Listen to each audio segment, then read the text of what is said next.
So basically काफ़ी सारे topics की रिक्वेस्ट थी, बट हम अनफॉर्चुनेटली सबको कवर नहीं कर सकते। कुछ हैं ये टॉपिक मैंने पिक करे हुए, शॉर्ट लिस्ट करे हुए हैं, तो सबसे बेसिक टॉपिक से हम स्टार्ट करेंगे इसमें और फिर धीरे धीरे उस पर बिल्डअप करेंगे, राइट। सो सबसे एक कॉमन रिक्वेस्ट थी, सबने बेसिकली, आई डोंट नो पता नहीं किसने, बट सबने एक सिर्फ प्राइस एक्शन लिखा हुआ था उसमें। ऑब्वियसली प्राइस एक्शन बहुत वास्ट टॉपिक है, सब कुछ प्राइस एक्शन ही अल्टीमेटली, तो ऑब्वियसली उसको तो हम ऐसे कवर नहीं कर सकते, बट राइट थोड़ा बेसिक से स्टार्ट करते हैं, देन धीरे धीरे बिल्डअप करते हैं उस चीज़ पे। ओके, तो first cheese is candle stick charts, right. तो कैंडल स्टिक चार्ट होता क्या है? कैंडल स्टिक चार्ट बेसिकली एक हमारा वे है, एक बेसिकली प्राइस एक्शन को विजुअलाइज करने का एक तरीका है, ठीक है। और इसमें बेसिकली हम 4 चीज़ें कंसिडर करते हैं। इसमें हमारा ओपन कंसिडर करते हैं, हाई, लो एंड क्लोज, ये 4 प्राइस पॉइंट हमारे कंसिडर होते हैं कैलकुलेशन के लिए। और हर बेसिकली सबको मालूम है बियरिश कैंडल क्या होती है, बुलिश कैंडल क्या होती है, राइट। बट उसको रियल टाइम में बेसिकली क्या होता है कि जो हम रिटेलर्स हैं और हमारे पास बेसिकली लैक ऑफ नॉलेज, एक तरीके से अगर हम कहें, ठीक है, नॉलेज एडवांटेज नहीं है हमारे पास, ठीक है। तो रिटेलर्स क्या करते हैं कि अगर आप कैंडल स्टिक चार्ट यूज़ करने बैठते हैं तो वो हर कैंडल को एनालाइज करने लगते हैं कि अच्छा ये ग्रीन बनी है, बट नेक्स्ट रेड बन गई, फिर ग्रीन बन गई, फिर रेड। वो बहुत ज़्यादा इस चीज़ में कंफ्यूज हो जाते हैं कि इसका बेसिकली मतलब क्या है, इसको इंटरप्रेट कैसे करें हम इस चार्ट को, राइट।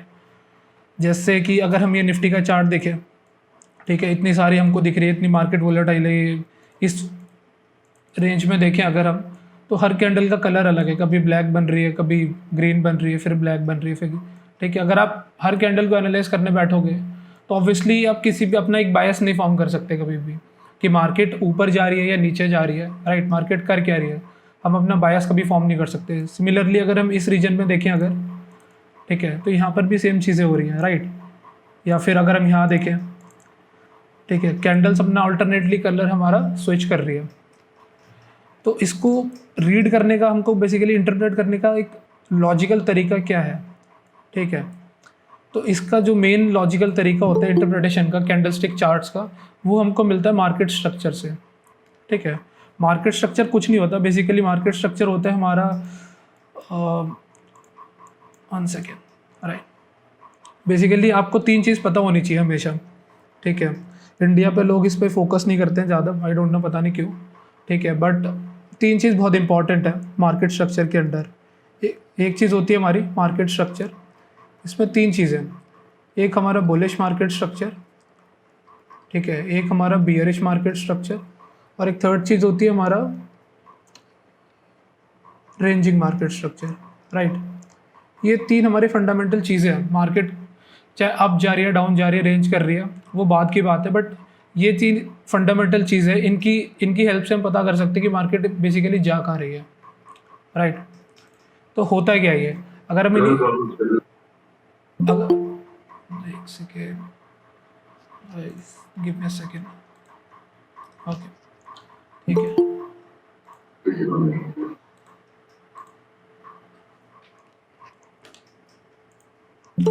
बेसिकली अगर आपकी मार्केट, अगर हम बुलिश मार्केट स्ट्रक्चर देखें, राइट, तो बुलिश मार्केट स्ट्रक्चर का मतलब क्या है? अगर हम बिल्कुल लेमैन के टर्म्स में सोचें अगर इसको, तो बुलिश मार्केट स्ट्रक्चर का मतलब है कि मार्केट क्या स्ट्रक्चर बना रही है, कैसा रास्ता फॉलो कर रही है। अगर मार्केट बुलिश है तो कैसा रास्ता फॉलो कर रही है, किस तरीके से चल रही है, राइट। और कॉन्सेप्ट का नाम किसी को पता हो ना पता हो मैटर नहीं करता, बट एक चीज़ सबने ऑब्जर्व करी है कि अगर मार्केट बुलिश है तो मार्केट कुछ इस तरीके से स्ट्रक्चर फॉर्म करती है, राइट। कुछ इस तरीके से मार्केट हमारी चलती है, बुलिश मार्केट, ठीक है। सिमिलरली अगर मार्केट बियरिश है तो मार्केट कुछ इस तरीके से फॉर्म होगी, ठीक है। इसी को हम मार्केट स्ट्रक्चर कहते हैं, और ये बहुत फंडामेंटल, एक बहुत इंपॉर्टेंट चीज़ है। क्यों, मैं बताता हूँ, ठीक है। अगर आपको ये मालूम है कि मार्केट बुलिश है, ठीक है, तो आपको अल्टीमेटली फ्यूचर डायरेक्शन मालूम है कि मार्केट ऊपर ही जाने वाली है, तो आप अपना बायस के हिसाब से आप कभी भी पोजीशन डिफरेंट टाइम फ्रेम्स पर ले सकते हो, राइट। बट अगर आपको मार्केट का डायरेक्शन क्लियर नहीं है कि मार्केट जा कहाँ रही है, मार्केट ऊपर जाएगी, नीचे जाएगी, साइडवेज जाएगी, ठीक है, तो आप बेसिकली ऑब्वियसली आप ट्रेड नहीं कर सकते हो क्योंकि आपको बायस ही नहीं आपका सेट, ठीक है। तो वो सबसे प्रॉब्लमेटिक चीज़ है। तो मेन चीज़ है मार्केट स्ट्रक्चर। अब इसको हम अपनी ट्रेडिंग में कैसे यूज़ कर सकते हैं? ऑब्वियसली अगर आपको मालूम है तो हम सपोर्ट एंड रेजिस्टेंस लेवल कैसे ड्रॉ करते हैं? बेसिकली स्विंग पॉइंट से ड्रॉ करते हैं। कोई भी स्विंग लेवल है, कोई हाई था या कोई लो था हमारा, उसको हम एज अ रेफरेंस सेलेक्ट करते हैं, आगे एक्सटेंड करते हैं, वही हमारा सपोर्ट हो गया या रेजिस्टेंस हो गया, राइट। तो अगर मार्केट सपोज बुलिश है, ये बुलिश मार्केट स्ट्रक्चर है, अगर मेरे को इसमें सपोर्ट ड्रॉ करना है या रेजिस्टेंस ड्रॉ करना है, मैं क्या करूँगा? एक स्विंग लेवल ये लूँगा यहाँ पे, सेम चीज़ मैं यहाँ पे लूँगा एक स्विंग लेवल, सेम चीज़ यहाँ पे लूँगा एक स्विंग लेवल, राइट। तो ये जो चीज़ होती है हमारी, इसको क्या बोलते हैं? ऑब्वियसली इसको पुल बैक कहते हैं, राइट। अब पुल बैक हम किसी भी तरीके से एंटर कर रहे हो चाहे, बट ऑब्वियसली पुल बैक का मतलब क्या है? पुल बैक का मतलब यही होता है कि जो आपका एक इनिशियल एक प्राइमरी डायरेक्शन है मार्केट का, ठीक है, मार्केट उससे डेविएट हो गए किसी एक नीचे वाले पॉइंट पे आती है, राइट। और बेसिकली आप एंटर करो ना करो जो भी है, ठीक है, आती है और उसके बाद वापस कुछ टाइम बाद वापस अपने इनिशियल डायरेक्शन में कंटिन्यू करती है, राइट। तो ये हमारा होता है पुल बैक एंड कंटिन्यूएशन, ठीक है। तो ये हमको कैसे पता चलता है? ये मार्केट स्ट्रक्चर से पता चलता है ऑब्वियसली, ठीक है। अगर आपको मार्केट के स्विंग पॉइंट, अब ट्रेंड लाइन अगर आप ड्रॉ करते हो तो आप कैसे ड्रॉ करते हो? आप लोज को सेलेक्ट करते हो बुलिश स्ट्रक्चर में हमेशा, ठीक है, और कुछ इस टाइप से ड्रॉ करते हो, राइट। इसी टाइप से हम कुछ करते हैं। सिमिलरली अगर डाउन ट्रेंड मार्केट है तो हम हाइस को सेलेक्ट करते हैं, टॉप्स को कनेक्ट करते हैं कुछ इस टाइप से, और बार बार हम इसको एज अ रेजिस्टेंस व्यू करते हैं और इसको शॉर्ट करते हैं, राइट। तो अंडरलाइन चीज़ क्या है? इन चीज़ों को जो कनेक्ट करती है मार्केट स्ट्रक्चर है, पुल बैक हो, जो भी है, रिट्रेसमेंट है, ट्रेंड लाइन है, स्विंग लेवल से, अल्टीमेटली डिपेंडेंट किस चीज़ पे? हमारी मार्केट स्ट्रक्चर पे, ठीक है। तो ये बहुत इंपॉर्टेंट कॉन्सेप्ट है हमारा, ठीक है। अगर हम देखें जैसे निफ्टी ये है, निफ्टी अभी क्लियरली अगर हम वीकली चार्ट देखें निफ्टी का, तो निफ्टी इस टाइम पे एक बियरिश मार्केट स्ट्रक्चर फॉर्म कर रहा है, ठीक है,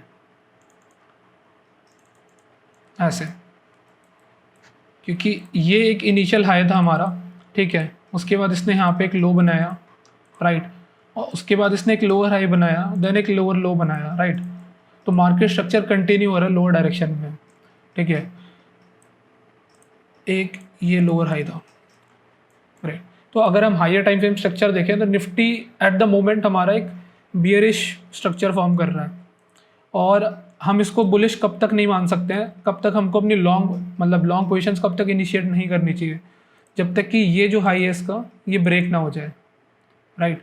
अगर ये हाई हमारा ब्रेक हो जाएगा तब एटलीस्ट हमारे पास कुछ चांस है ये सोचने का कि मार्केट शायद मार्केट हमारी शिफ्ट कर रही है।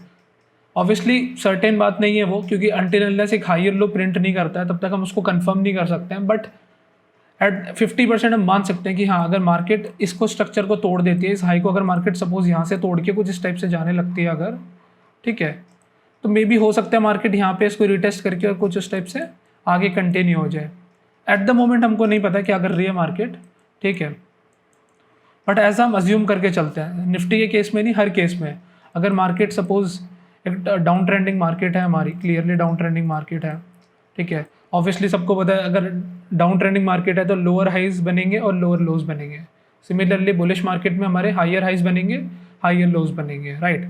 बट अगर मार्केट डाउन ट्रेंडिंग है और सपोज मार्केट ऐसा करती है कि वो लोअर हाई ना बना के एक हायर हाई प्रिंट कर दे, सपोज ऐसे, ठीक है, तो अब हमारा क्या आ गया? अब हमारा यहाँ पे स्ट्रक्चर में पॉसिबिलिटी है कि चेंज आ रहा है, राइट, क्योंकि ये हमारा प्रीवियस लोअर हाई था, ठीक है, और कंटिन्यूशन के लिए हमको एक लोअर हाई चाहिए था, ठीक है। बट मार्केट ने क्या करा? मार्केट ने लोअर हाई ना प्रिंट करके मार्केट ने एक इनिशियली न्यू हाई प्रिंट कर दिया। अब इसके पास क्या पॉसिबिलिटीज है मार्केट कि कैसे मूव करेगी? ईदर मार्केट हो सकता है यहाँ पे सबको ट्रैप करने आ रही हो और एक बहुत बड़ा ऐसे फॉल आ जाए, पॉसिबिलिटी है कि सबको यहाँ पे मार्केट ने ट्रैप करा, जो भी ब्रेकआउट ट्रेडर्स थे हमारे जो इस स्विंग लेवल को एज अ रेफरेंस देख रहे थे, ठीक है, मार्केट ने उनको ट्रैप करा और मार्केट हमारी नीचे कंटिन्यू कर जाए, ये पॉसिबिलिटी है। दूसरी पॉसिबिलिटी क्या है कि मार्केट हो सकता है कि यहाँ पे एक हाई लो प्रिंट करे और उसके बाद एक ट्रेंड में चेंज आ जाए और हमारी मार्केट बुलिश हो जाए, राइट। और तीसरी पॉसिबिलिटी होती है कि मार्केट हमारी यहाँ पे हो सकता है कंसोलिडेट करे और उसके बाद हमारा एक्शन ले, ठीक है। तो ये एक हमारे तीन सेम चीज़ अगर आप अप ट्रेंडिंग मार्केट में देखें तो सेम चीज़ हमारी अप ट्रेंडिंग मार्केट में भी वैलिड है। ये डाउन ट्रेंडिंग का केस है, अप ट्रेंडिंग के लिए सेम सिमिलर केस हो सकता है हमारा कि अगर मार्केट सपोज जैसा कि निफ्टी जा रहा था बहुत टाइम से ऊपर ऊपर जा रहा था, ठीक है, और उसके बाद निफ्टी ने क्या करा, हमारा एक फर्स्ट लोअर लो प्रिंट करा, ठीक है, इस टाइप से कुछ फर्स्ट लो प्रिंट करा मार्केट ने, और उसके बाद ऑब्वियसली ये एक लोअर लो जब प्रिंट हुआ तो अगर आप इसको टॉप से देखो तो ये काफ़ी बड़ा डिक्लाइन होता है ऑब्वियसली, और जिसकी वजह से सारे स्टॉक्स ब्लीड आउट हो जाते हैं, बहुत बड़ा क्रैश आता है, ठीक है। उसके बाद अब मार्केट डिसाइड करेगी इसके बाद कि कैसे उसको मूव करना है। मे बी वो यहाँ पर लोगों को ट्रैप करके न्यू ऑल टाइम हाई बना ले, मे बी वो साइडवेज चले जाए, या मे बी मार्केट अपना स्ट्रक्चर चेंज करके बियर मार्केट बन जाए, ठीक है। तो ये हमारा एक अंडरलाइंग एक बहुत इंपॉर्टेंट कॉन्सेप्ट है।